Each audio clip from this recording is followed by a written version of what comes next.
Hey there, Freaky Fanatic, and welcome to another episode of Frightening Fiction.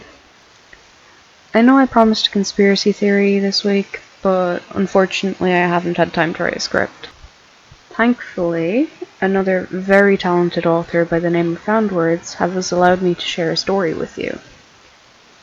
Sit back, grab something to drink, and enjoy this creepy story with me.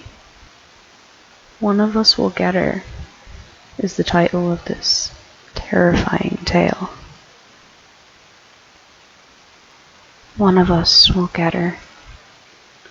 One of them is sitting, crouching in the corner of our living room. I bought a potted plant to put in that corner, and I told my daughter never to go near that plant, and never ever go behind it. Why not, Mom? Yeah, why not? Asks the thing in the corner from behind the potted plant with a little giggle. I can see its broad grin through the fronds. Thin and worm-like, its lips spread wide to show 2 rows of teeth, longer and sharper in the back. I ignore it. I try not to let it see that I even heard. Come on, it whines at me. Why can't she come over here? My daughter just stares at me, waiting for an answer. She can't hear the thing in the corner, not any more than she can see it. No one can. Only me. Because I said so, I reply, the tyrannical parental cliché to which I once promised myself I'd never resort. I stick to that promise as best as I can, I really do, except where the thing in the corner behind the pot plant is concerned. It, and others like it.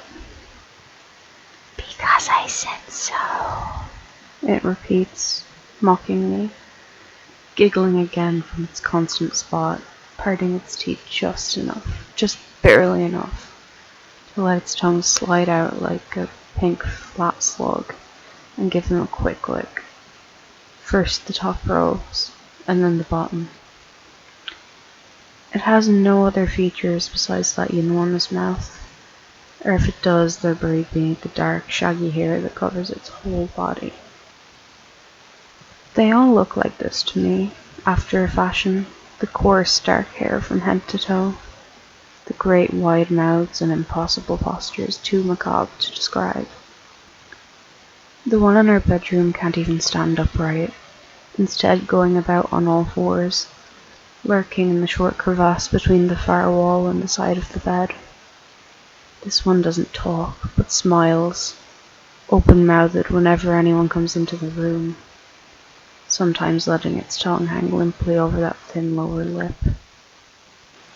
At night, though, after all the nights are out, it whispers quietly, too quietly for me to understand anything it says. My daughter knows that should she wake up from a nightmare, she can always come downstairs and crawl into bed with her father and me for comfort, but she is always and only ever to enter the bed on her father's side. The last one is in the attic, and thankfully so.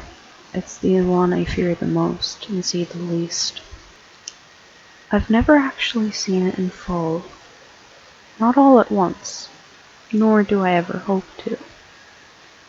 But I do know that it has countless hands, hairy and shaggy, stubby fingers and thick knuckles and long, long arms bent over and back again by odd opposing sets of elbows. Some bifurcate at those elbows, splitting off into 2 arms, or else one normal arm and one much smaller, like a twig growing from a sturdy tree branch.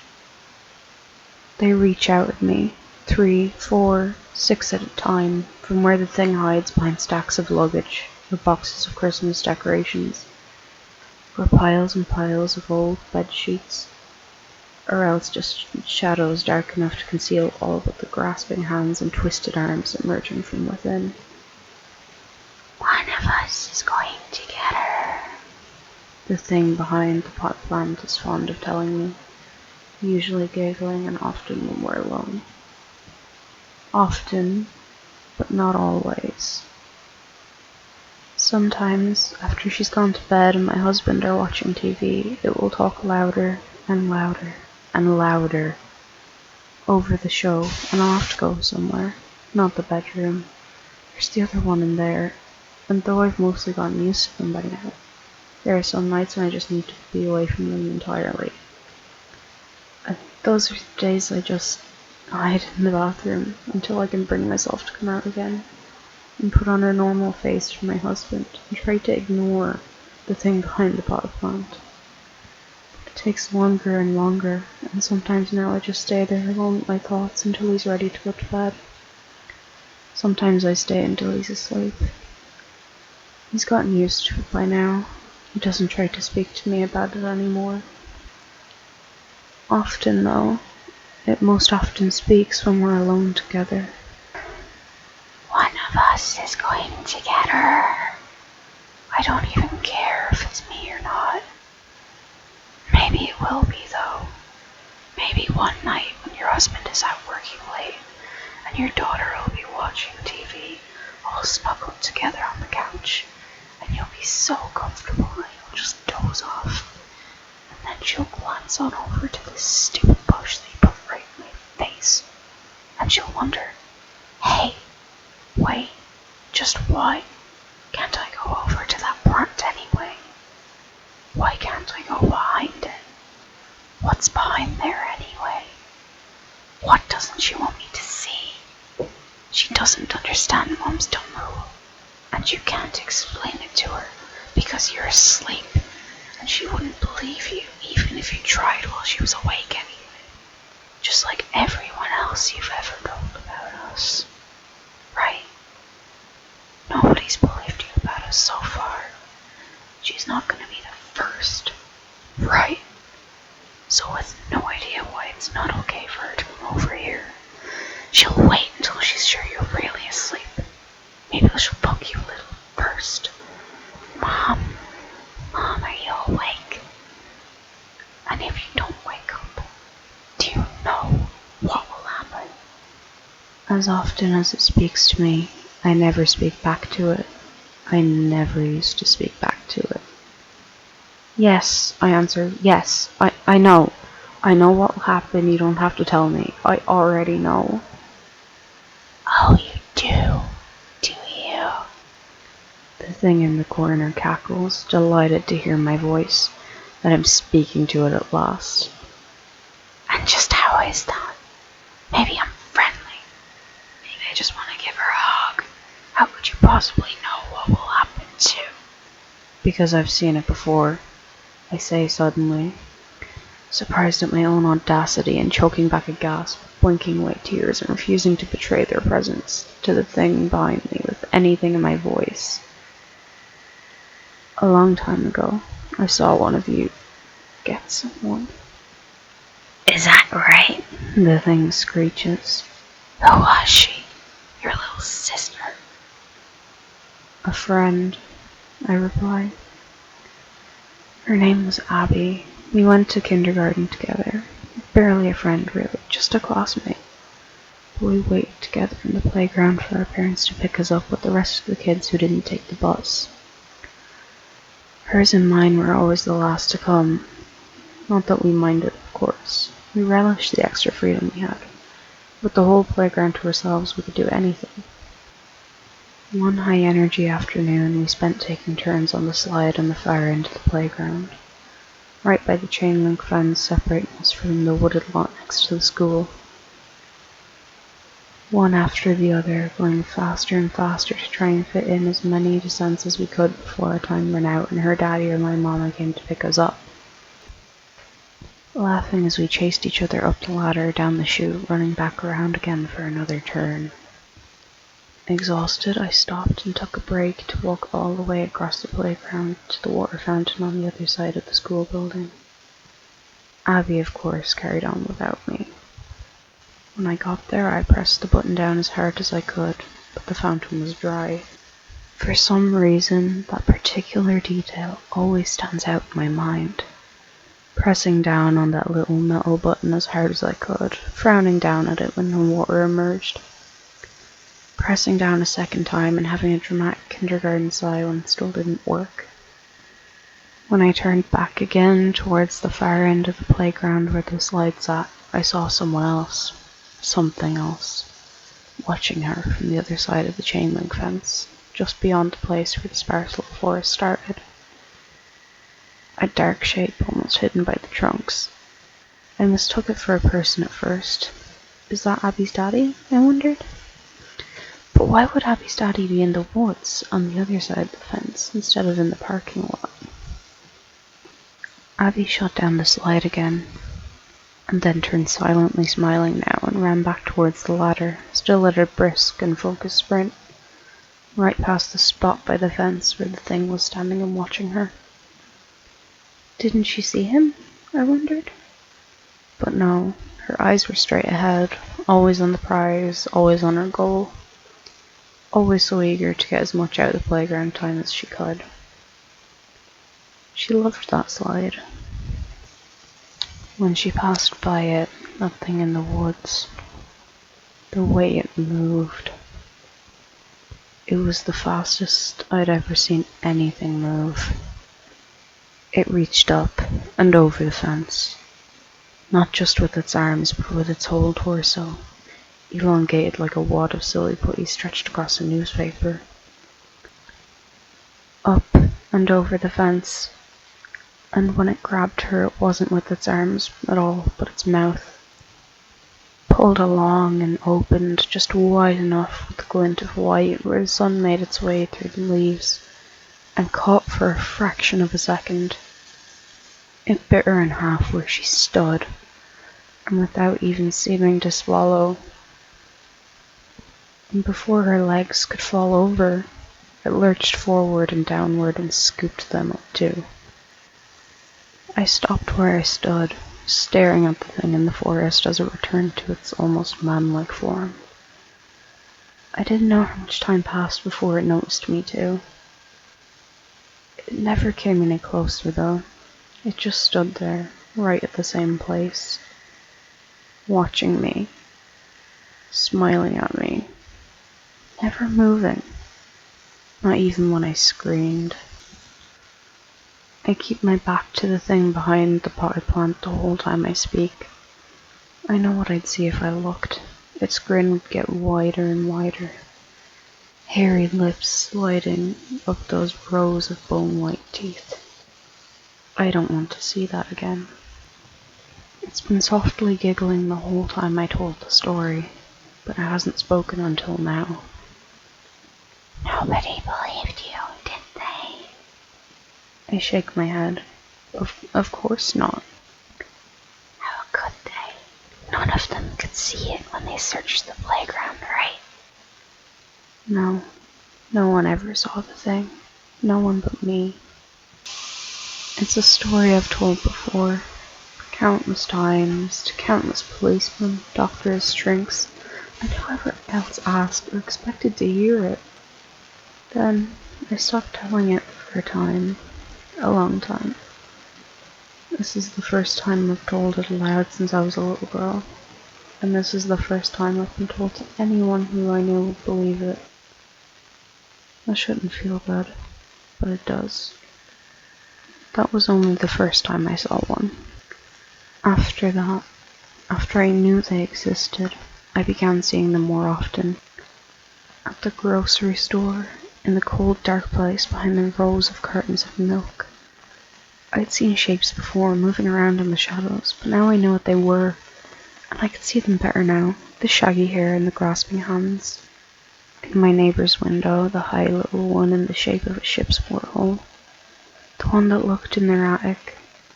Most of the time when I looked up at it from the darkness, all I could see was darkness. Most of the time when I looked up at it from my backyard, all I could see was darkness. But when I pumped myself up high enough in the swing set, I could see the lump in the darkness, eyelessly watching me. I used to think it must be a piece of furniture with a dirty sheet over it. Now I knew better. And now you see us everywhere, the thing finishes for me with relish. I don't reply. I don't have to. That's because we are everywhere.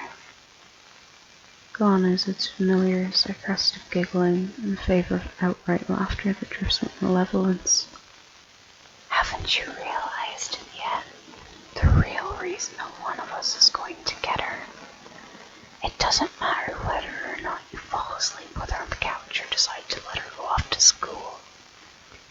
It's because there is no place where she can go where we do not exist.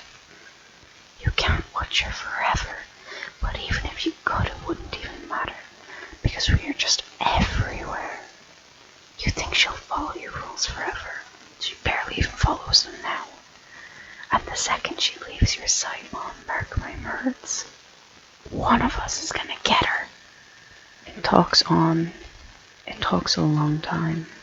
Tonight, I wait until it stops talking to leave the room. I won't let it drag me away again. And now I remember one afternoon when my mom sat me down at the dining room table and showed me a photograph. Sweetie, she said, they caught the man who did it. The man who took Abby. The police found him and they took him to jail. He can't hurt anyone now. It wasn't a man, I wanted to interrupt. It wasn't a man that got Abby. It was something else. She was used to hearing that from me by then. For a time I even started pointing them out to her everywhere we went. I can't remember how long I did that for. There was one in the garden, hiding behind the rhododendrons, lining the wooden fence. Its fingers used to point at me while my mom tended to the plants. The one on the school bus, in the space near the back where the seat was missing and none of the kids could sit. It sat there anyway, and I sat in the front, too far to see any more of it than the very top of its dark and shaggy head, except when the bus went over a bump and it bounced upward, and amidst a sea of children I could see its thin lips smile for less than a second. Enough time to tell that it was pointed unmistakably right at me. But that afternoon, I took the picture from her anyway, and looked at her. I stared at it as she kept talking, and didn't look away. His name is Kurt Buckminster, my mother continued. He's a very bad man, but the police have him now, and he's in jail. He can't hurt you, or anyone else, ever again. By then I had learned that it was better to keep my mouth shut about them, that no one would ever believe me. Later it would get easier, and eventually I taught myself to lie, to tell people, the shrinks in the police, what they wanted to hear. That it was a man, and not a thing, that reached over the fence and took my friend. But that afternoon with the photograph, it was all still too soon, and I still couldn't bring myself to lie to her. I think for my mother, sometimes the silence was worse.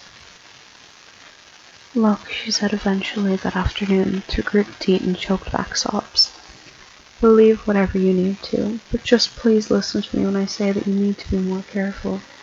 Because there's a lot more men out there who are just like Mr. Buckminster, okay? You need to understand that, and you need to be careful. Can you tell me that you understand, okay? Sweetie, I need you to let me know that you understand that, okay? She waited for me to answer. I finally looked up and said nothing as I handed her the photograph back to her. She broke the silence with an emotional burst, a cry of frustration and anger and sadness that erupted from her like a sudden sneeze. They found her remains, she almost shouted, and even at 7 I could tell from her eyes that this was not information that she had meant to share with me. Oh God, sweetie, they found her. They found her.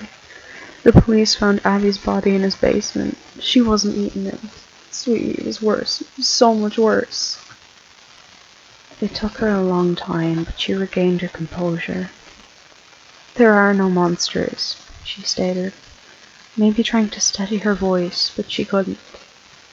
There are no monsters. How can I make you understand that? I wish I could have lied to her sooner. What I understand now is that I didn't then, is that her main concern wasn't just that she thought I was having delusions. It was that as long as I believed in these delusions, I would be blind to the mundane threat posed by people.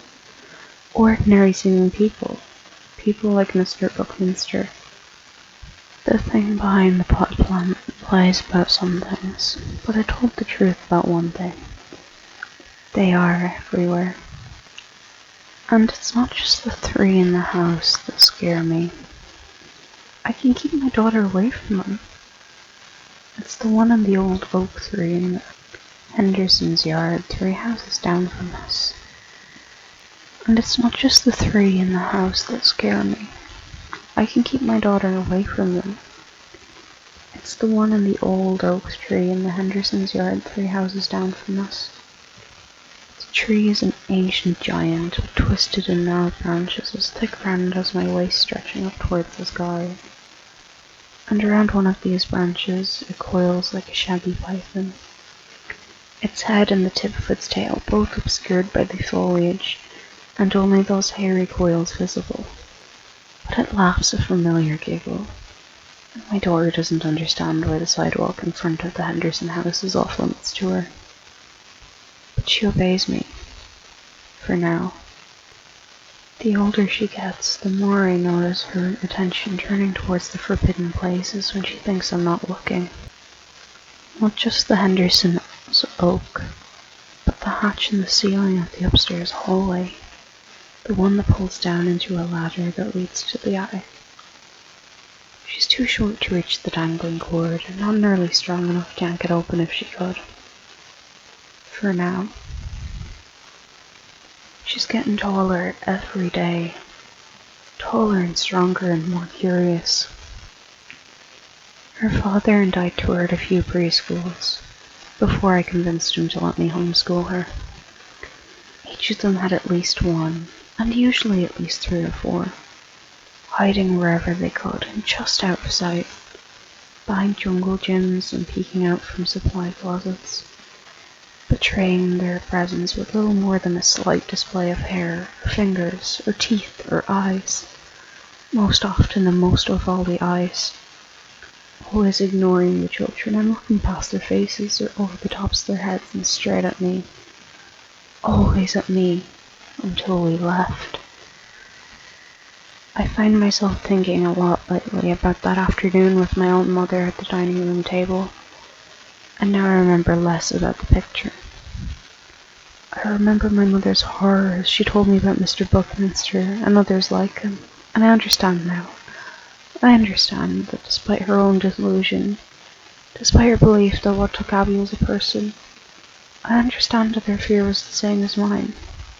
After all, people are everywhere too.